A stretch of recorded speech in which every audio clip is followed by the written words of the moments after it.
You finally stopped fighting. The tension faded. The arguments disappeared, and the house grew quiet in a way that felt earned. Bills are paid. The kids are settled. The routines work. There's no chaos left to manage. No fires to put out. No emotional storms pulling you into survival mode. For the first time in years, you let your guard down. You tell yourself this is what stability looks like. This is what all the sacrifice was for. You believe you've crossed the finish line. We made it. And that belief is exactly what blinds you. Because the most dangerous moment in a man's life isn't when everything is falling apart. It's when everything finally feels calm. That's usually when it's already over. Not because something went wrong, but because something quietly stopped happening. Silence didn't mean peace. It meant a decision had already been made without you in the room.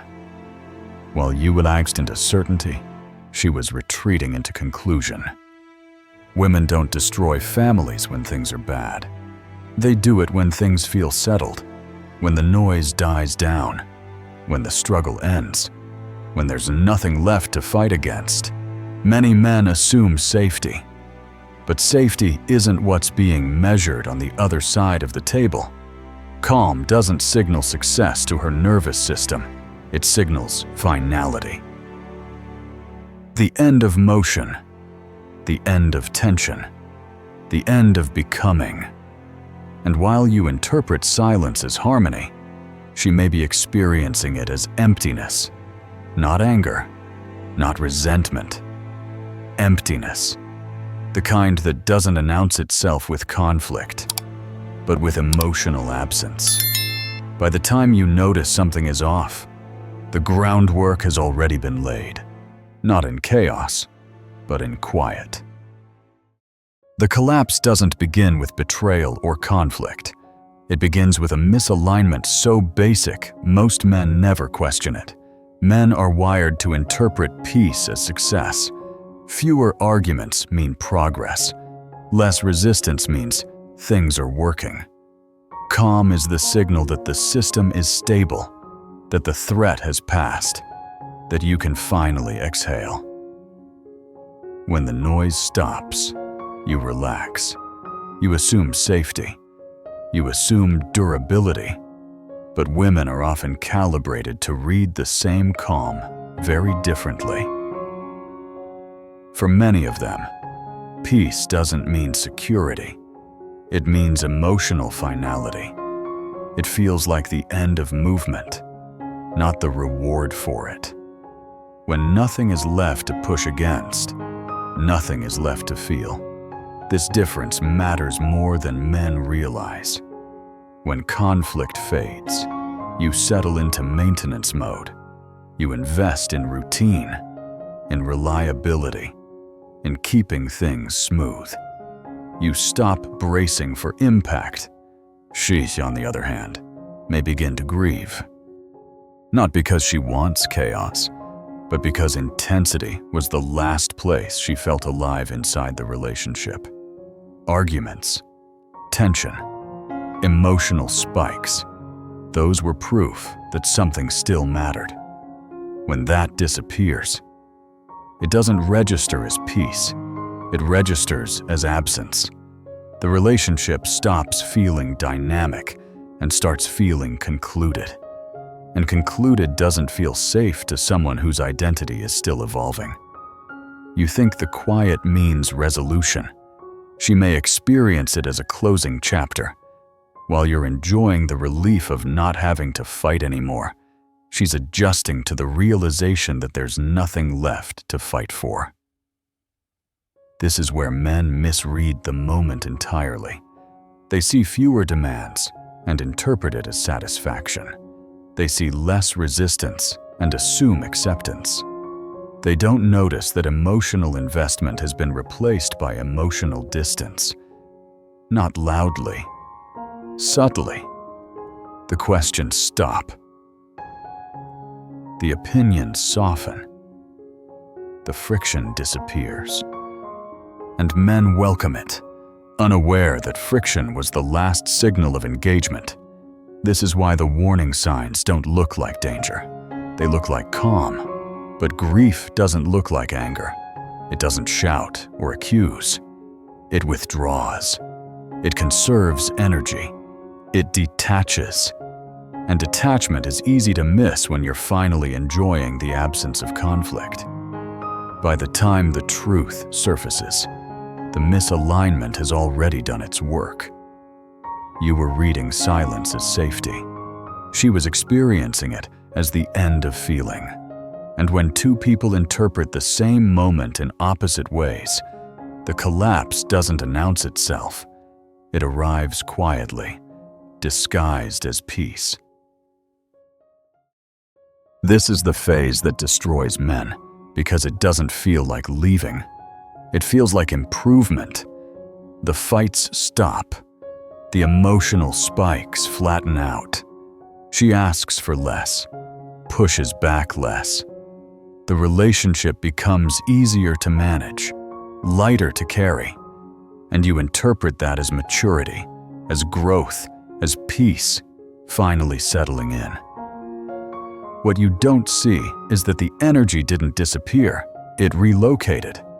Emotional disengagement doesn't announce itself with drama. It announces itself with efficiency. She stops investing where she no longer expects return. Her questions fade first. Not because she understands you better, but because she no longer needs to. Opinions soften into indifference. Boundaries dissolve not from closeness, but from withdrawal. She doesn't demand change because she's stopped imagining a shared future that requires it. Resistance disappears because resistance is effort, and effort only makes sense when you're still fighting for an outcome. This is the silent decision phase. The relationship doesn't break, it empties. And emptiness is harder to detect than conflict. You hear "I'm fine" and feel relief. No argument to manage, no emotional storm to navigate. But "I'm fine" isn't reassurance, it's closure disguised as calm. She's not processing feelings with you anymore. She's processing conclusions alone. This is where the most important shift happens, and almost no men catch it. She doesn't leave the family first. She leaves the future in her head. The plans stop extending forward. The mental image of us quietly dissolves. What remains is logistics, routine, responsibility, all the things that keep life functioning, but none of the things that make it feel alive. Men miss this phase because there's nothing to confront. No accusations, no visible threat, no rival standing in the doorway. There's no competition yet. Because she isn't choosing someone else, she's choosing distance from possibility, from the risk of hoping again, from the disappointment of wanting more and not feeling it. And since nothing explodes, you assume nothing is wrong. You mistake emotional neutrality for stability. By the time her decision becomes visible, it feels sudden and unfair. But it wasn't sudden. It was quiet. It unfolded while you were enjoying the absence of friction. While you believed calm meant safety. This is the danger of the silent phase. It rewards inattention. And once the future is gone in her mind, everything that follows is just execution. Stability is where most men believe they win. It's the evidence that sacrifice paid off, that chaos was temporary, that endurance led somewhere solid. You look at the routines, the structure, the predictability, and you think this is what we worked for. This is adulthood. This is success. From your perspective, stability is the reward at the end of the struggle. But for her, that same stability can quietly turn into a trap. Not because it's bad, but because it locks everything in place. Routine doesn't just organize life, it solidifies identity. The roles become fixed. Wife, mother, partner. Responsibilities repeat. Days blur together. And with repetition comes a dangerous implication. This is it. When every version of tomorrow looks like today, imagination starts to suffocate. The future stops feeling open-ended and starts feeling sealed. What once felt grounding now feels enclosing. And the more smoothly everything runs, the harder it becomes to justify wanting something different without feeling guilty. This is the contrast men rarely see. You look around and feel pride. The system works. Nothing is breaking. She looks around and wonders if there's anything left to become. You feel relief that the struggle is over. She feels the weight of permanence settling in. You interpret consistency as proof of love. She may experience it as the slow erosion of possibility, not because she's ungrateful, but because identity needs movement to stay alive. Here's the hard truth: men resist because it feels unfair. Stability is comforting when you're building. It's suffocating when you feel finished. The same structure that once gave her safety can later feel like a verdict, a final draft of her life written before she was ready to stop editing. And when that feeling takes hold, doing everything right becomes the very thing that accelerates disengagement. Because perfection leaves no room for tension, and tension is where desire and imagination survive. You don't notice this happening because nothing appears broken. The house still stands. The family still functions. The routine still delivers. But inside her, stability has stopped feeling like a foundation and started feeling like a ceiling. And ceilings don't collapse loudly. They press down slowly until the only thing that feels like relief is escape. What finally breaks the illusion isn't a catastrophe. It's a moment, ordinary on the surface, devastating underneath. That's why it feels like it happens all at once. After months or years of internal erosion, the collapse suddenly finds a release point. A man looks at her without history attached. No shared bills, no old arguments, no expectations. He doesn't see who she's been managing or who she's responsible for. He sees who she could be. And that look lands differently than anything you've given her lately, not because it's better, but because it's unburdened. Sometimes it isn't even a man. It's a reminder. Youth reflected back at her through someone else's life. Freedom she once assumed would always be available. Possibilities she quietly believed she had already chosen away. Or a life checkpoint that forces accounting. A birthday that feels heavier than it should. Children who no longer need her in the same way. A career plateau that signals, without cruelty, that the trajectory is set. None of these things cause the collapse on their own. They activate what's already been building. The most dangerous trigger is being desired without obligation, not needed, not depended on. Desired, even briefly, even harmlessly. That moment bypasses routine and speaks directly to the identity that's been suffocating under permanence. It doesn't promise a future. It promises sensation, aliveness. And when someone has felt finished for too long, that sensation becomes irresistible, not because it's rational, but because it's relief. This is why it looks sudden to you. From the outside, nothing was wrong yesterday. Today, everything is different. But internally, the decision wasn't made in that moment, it was confirmed. The trigger doesn't create the desire to leave. It validates it. It gives form to something that was previously only pressure. And once validation arrives, restraint weakens fast. Here's the line men need to understand, without personalizing it.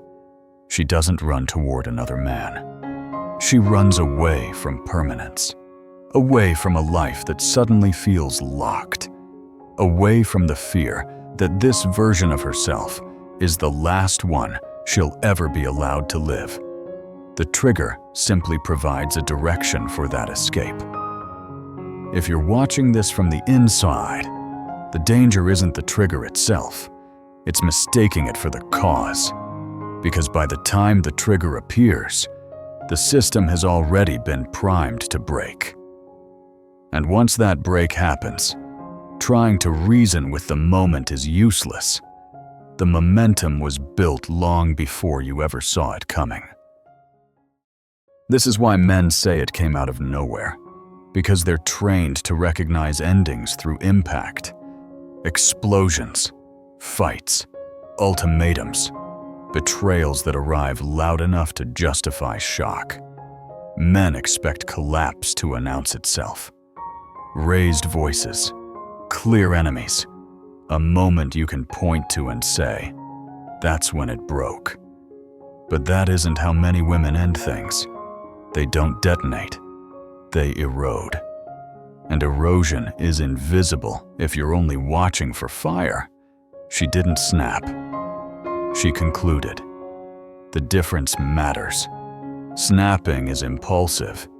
Conclusions are quiet, internal, and final. While you were waiting for a problem to confront, she was slowly withdrawing investment. While you were listening for complaints, she was reducing expectations. While you were assuming no news meant good news, she was closing chapters internally without inviting you into the process. And because nothing dramatic happened, you assumed nothing meaningful was happening at all. Men look for explosions because explosions demand response. They create urgency. They validate reaction. Women often end things through erosion because erosion feels safer.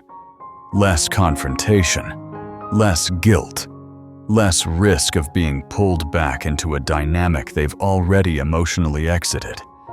Each small withdrawal feels insignificant on its own. Together, they add up to absence.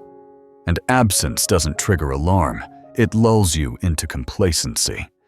This is the illusion that makes the ending feel unfair. You didn't ignore obvious warning signs. You didn't dismiss blatant red flags. There were none. At least none that matched your internal definition of danger. The signals were subtle, cumulative, and emotional rather than logistical. By the time words finally appear, by the time she says she's unhappy, confused, or done she's not opening a conversation, she's delivering a verdict. By the time she speaks, she's already finished arguing with herself.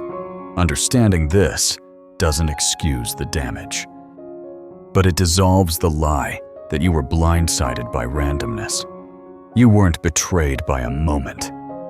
You were outrun by a process you were never taught to see. And once you understand that, the story shifts. It stops being about how suddenly everything ended and becomes about how quietly it was already over. What men must learn to see here isn't hidden behavior. It's misread information. Silence is data, not relief. Less friction does not mean improvement. When emotional demands drop suddenly, when she stops asking, stops pushing, stops reacting, it's tempting to believe things have stabilized. But engagement doesn't disappear because problems are solved. It disappears because expectation has been withdrawn. Conflict requires hope. Withdrawal doesn't. The moment she no longer believes effort will change the outcome, silence becomes efficient. And efficiency is often mistaken for peace. The second awareness is harder to accept because it contradicts everything men are taught to value. Peace without polarity is dangerous. No tension means no pull. No pull means no desire.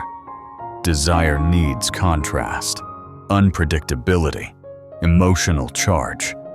When a relationship becomes frictionless, it doesn't mean it's healthy. It often means it's emotionally neutralized. You feel relieved because nothing is demanding your attention. She feels detached because nothing is demanding her presence. A relationship without polarity doesn't break loudly. It dissolves quietly. And quiet endings are the ones men almost always miss. This is why comfort is a poor metric. Comfort rewards maintenance, not direction. What matters isn't how calm things feel today, but where the energy is moving over time. You watch trajectory, not atmosphere. Long-term disengagement doesn't announce itself with distance alone, it shows up in language. The future stops being shared. We becomes I. Plans become personal. Narratives get rewritten to justify separation before it happens. The past is reframed. The present is minimized. The future is individualized. None of this happens overnight, and that's why it's dismissed. You're not meant to interrogate every mood or read paranoia into silence. But you are meant to notice patterns, and stability that deepens connection looks different from stability that freezes it. One has movement, the other has stagnation.